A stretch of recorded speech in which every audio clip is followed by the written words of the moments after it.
Class, how's it going? Today we're talking about how to use context to determine the meaning of a word. Context clues. Let's keep right along. Our student learning objectives for today are to explain what it means to determine the meaning of a word using context clues.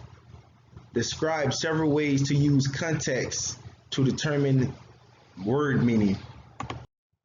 Okay, now when we're reading, we always are trying to figure stuff out, figure words out. And the way that we do that majority of the time is by reading a word before or after a certain word or phrase that we're trying to understand or get ourselves familiarized with. A context clue is a word or phrase in the same sentence or a nearby sentence that can help the reader decipher the meaning of an unfamiliar word. Let's keep it right along. And also, when we are trying to find context clues, we can use definitions and examples. Look and see if the definition of the word is right there. This can also be a restating of that word.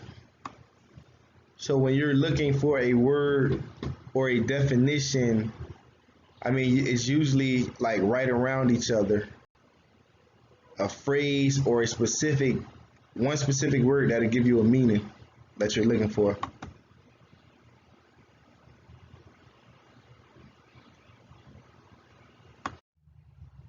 Okay guys, to add, when we are trying to find context clues, we can use synonyms and antonyms. Sometimes you'll see synonyms or antonym nearby.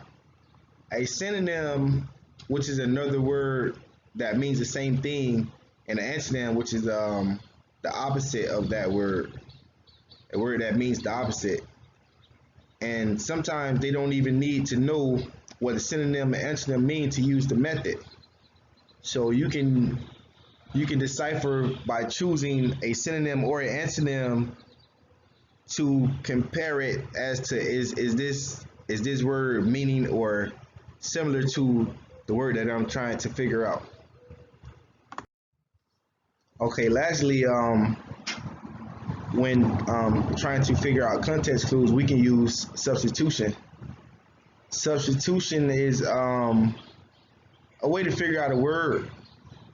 This involves swapping out the word you don't know for one of the words swapping out a word that you don't know for one you do know until it makes sense to you in context.